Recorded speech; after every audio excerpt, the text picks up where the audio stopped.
بسم اللہ الرحمن الرحیم۔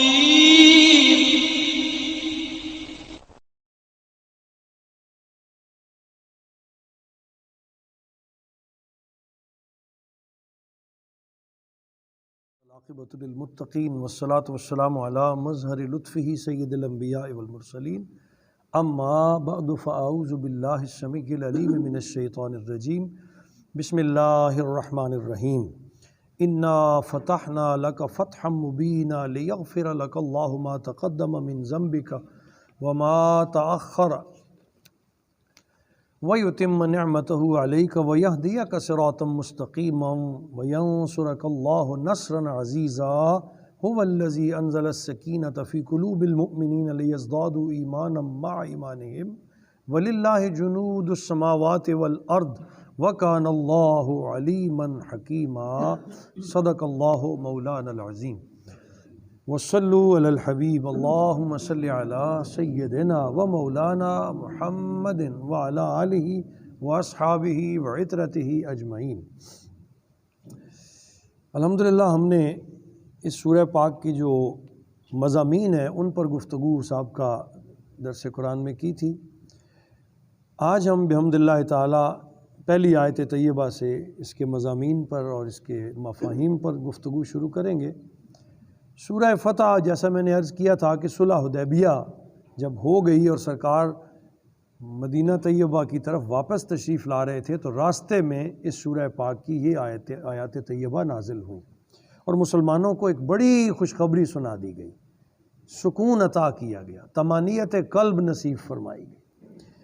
تو ارشاد کیا ہوا؟ فرمایا انا فتحنا لک فتحا مبینا، یقیناً ہم نے آپ کو شاندار فتح عطا فرمائی ہے۔ اب میں نے آپ سے عرض کیا تھا کہ صلح حدیبیہ کی جتنی شرائط تھیں وہ بظاہر مسلمانوں کے خلاف تھیں، اور بڑے بڑے صحابہ اکرام جو تھے وہ جز بز تھے، جن میں سیدنا عمر فاروق نے خود آ کے حضور علیہ السلام کی بارگاہ عالی میں اپنے تحفظات کا اظہار کیا۔ تو سرکار دو عالم صلی اللہ تعالیٰ علیہ وسلم نے ارشاد فرمایا میں اللہ کا رسول ہوں، اللہ کریم مجھے پیغام ارشاد فرماتا ہے اور وہ مجھے کبھی ضائع نہیں کرے گا۔ عمر خاموش ہو گئے۔ اسی طرح یعنی جذبے تھے کہ اتنی کمزور شرائط پہ سرکار نے معاہدہ کیا، لیکن نبی کریم صلی اللہ علیہ وسلم کی نگاہ نبوت دیکھ رہی تھی کہ اس کے پیچھے کتنے بڑے نتائج آنے والے ہیں۔ ان نتائج کی خوشخبری اس آیت بینہ میں دی گئی اور مسلمانوں کو تسلی دے دی گئی کہ جو اللہ کا رسول کر کے آ رہا ہے ٹھیک کر کے آ رہا ہے، اور انشاءاللہ تمہارا رب تمہیں اس میں عزت عطا فرمائے گا۔ اور آگے آیت نمبر 2 میں اللہ کریم نے ایک مضمون بیان کیا، فرمایا لِیَغْفِرَ لَكَ اللَّهُ مَا تَقَدَّمَ مِن ذَنبِكَ، تاکہ دور فرما دے اللہ تعالیٰ آپ کے لیے جو الزام آپ پر ہجرت سے پہلے لگائے گئے، وَمَا تَأَخَّرَ، اور جو ہجرت سے بعد لگائے گئے۔ اللہ کریم وہ سارے الزام اس فتح مبین کے ذریعے دھو ڈالے گا۔ وَيُتِمَّ نِعْمَتَهُ عَلَيْكَ، اور اللہ تعالیٰ آپ پر اپنی نعمتیں تمام کر دے گا۔ یہ خوشخبریاں تھیں، یہ وہ انعام تھے جو اللہ تعالیٰ اپنے حبیب مکرم صلی اللہ تعالیٰ علیہ وسلم کو عطا فرما رہا تھا۔ وَيُتِمَّ نِعْمَتَهُ عَلَيْكَ، اور اے میرے حبیب ہم تجھ پہ اپنی نعمتیں تمام کر دیں گے، اتنا دیں گے کہ اپنے خزانوں کے دروازے کھول دیں گے۔ وَيَهْدِيَكَ صِرَاطًا مُسْتَقِيمًا، اور اللہ آپ ہی کو سیدھے راستے پر چلائے گا، آپ کی منزل کو، آپ کے راستے کو ہی سیدھا راستہ فرما دے گا۔ اے میرے حبیب پریشانی کرنے کی ضرورت نہیں۔ اب یہاں اس آیت نمبر 2 میں کہا گیا لِیَغْفِرَ لَكَ اللَّهُ مَا تَقَدَّمَ مِن ذَنبِكَ، ذنب کا لفظ عموم میں گناہ کے لیے استعمال ہوتا ہے، قرآن عظیم میں کئی مقام پہ استعمال ہوا، ذنب گناہ کے معنی میں آتا ہے۔ تو بعض مترجمین نے یہ ترجمہ کر دیا تاکہ اللہ تعالیٰ آپ کے اگلے پچھلے گناہ معاف کر دے، لیکن پیر صاحب نے بڑی پیاری یہاں تشریح کی ہے مختلف محدثین کے حوالے سے۔ وہ کہتے ہیں اگر نبی کی طرف گناہ کی نسبت کر دی جائے تو یہ بھی کفر ہے، نبی کی طرف گناہ کی نسبت، اور پھر نبی کی طرف نہیں ہو سکتی، یہ تو امام الانبیاء ہے سرکار کی طرف تو گناہ کی نسبت اگر یہ کہہ دیا جائے کہ تاکہ اللہ آپ کے اگلے اور پچھلے گناہ معاف کر دے، تو اس کا مطلب ہے سرکار سے اس سے پہلے بھی گناہ ہوئے تھے اور اس کے بعد بھی معاذ اللہ گناہ ہونے تھے، تو گناہ کا معنی یہاں نہیں لیا جائے گا، بلکہ قرآن عظیم میں ہی اللہ تعالیٰ نے ایک مقام پر ذنب کا معنی الزام کیا ہے۔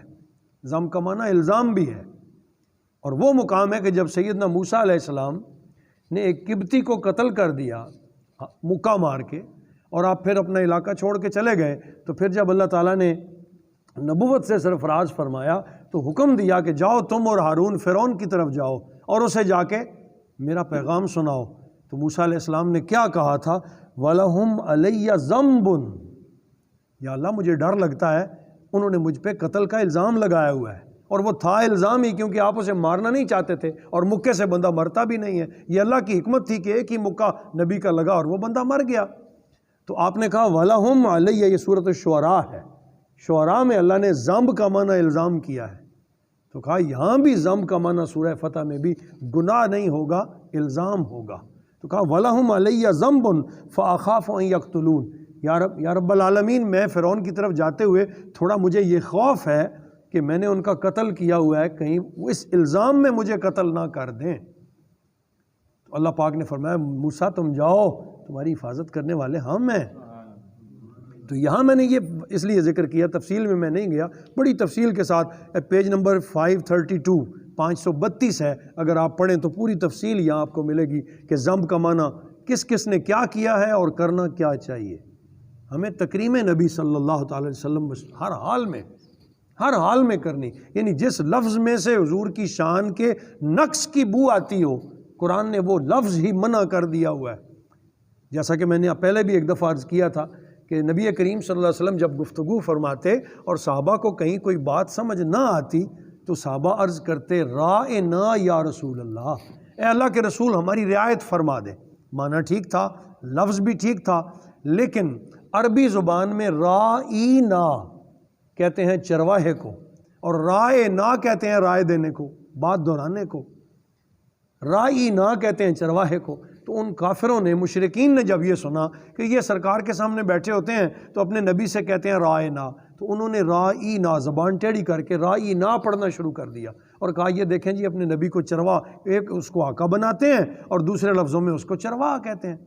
تو جب اتنی بات ہوئی نا تو اللہ کریم نے جبریل کو بھیجا، کہا جاؤ میرے حبیب سے کہو، میرے اپنے غلاموں سے کہہ دیں لا تقولوا رائنا، آج کے بعد کبھی رائنا کا لفظ ہی نہ بولنا۔ لفظ غلط نہیں تھا، معنی بھی ٹھیک تھا، لفظ بھی ٹھیک تھا، لیکن مشرکین اسے ٹیڑھا کر کے غلط مطلب دیتے تھے، تو اللہ نے وہ لفظ ہی ڈکشنری سے نکال دیا، کہا لا تقولوا رائنا، میرے حبیب کے بارے میں کبھی رائنا کا لفظ ہی استعمال نہ کرنا۔ باری تعالیٰ اگر ہم نے کبھی سرکار سے بات پوچھنی ہو تو کیا کہیں؟ فرمایا وقول انظرنا، کہنا ہی پڑے تو کہا کرو اے اللہ کے رسول نظر کرم فرما دے۔ ہم کہتے ہیں نا سرکار یا رسول اللہ انظر حالنا، یہ قرآن سے دلیل ہے، یا رسول اللہ انظر حالنا، اے اللہ کے رسول ہمارے حال پہ کرم فرمائیے، یا رسول اللہ اسمع قالنا، اے اللہ کے رسول ہماری بات سنیے۔ تو اللہ کریم فرماتا ہے نبی سے تم نے کہنا ہی یہ ہے وقول انظرنا، اے اللہ کے رسول نظر کرم فرمائیے۔ یہاں بھی یہی تھا کہ ذنب کا معنی گناہ ہے، لیکن کیونکہ یہ معنی اب یہ لفظ اب رسول اللہ کے لیے استعمال ہوا ہے تو یہاں ذنب کا معنی گناہ نہیں ہوگا، یہاں اس کا معنی الزام لیا جائے گا کہ اے میرے حبیب، اور الزام سرکار پہ کتنے لگے تھے۔ ہجرت سے پہلے وہ ظالم آپ کو ساحر کہتے، جادوگر کہتے، دیوانہ کہتے، مجنوں کہتے، پتہ نہیں گھڑنے باتیں گھڑنے والا کہتے، کتنے آیتیں قرآن عظیم کی ہیں جس میں مشرکین مکہ کے وہ الزام رکھے گئے ہیں جو ہجرت سے پہلے بھی نبی پاک پر لگے تھے۔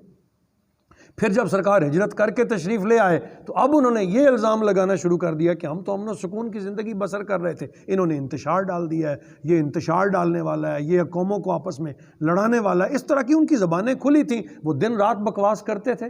تو الزام ہجرت سے پہلے بھی لگے، الزام ہجرت کے بعد بھی لگے، تو اللہ کریم نے فرمایا ہم نے آپ کو اے میرے محبوب انشاءاللہ فتح مبین عطا کرنے کا وعدہ کر لیا ہے، وہ فتح ایسی فتح ہوگی جو تیرے پچھلے اگلے سارے الزام دھو ڈالے گی۔ جس فتح کے ذریعے ہم سارے الزام ختم کر دیں گے، تو نکھر کے سامنے آئے گا، ہر کوئی تیری طرف دیکھنے لگے گا، قبائل دوڑ دوڑ کر آئیں گے۔ اور یہی ہوا صرف 6 سال کے اندر، صرف 6 سال کے اندر جب سرکار کریم صلی اللہ تعالیٰ علیہ وسلم دوبارہ مکہ کے لیے چلے، فتح مبین کے لیے، فتح مکہ کے لیے، تو سرکار جب واپس پلٹے تھے تو لشکر کتنا تھا؟ 1400 کا، جو عمرہ کرنے کے لیے گئے تھے، جیسے ہم نے بتایا تھا 1400 تھے نا۔ جب نبی پاک 6 سال کے بعد پھر مکہ شریف کو فتح کرنے کے لیے نکلے تو نبی پاک کے ساتھ 10,000 کا لشکر تھا۔ اب اس کے سامنے کوئی روکنے والا نہیں تھا، اور ایک امتیازی شان کے ساتھ رسول اللہ مکہ میں داخل ہوئے۔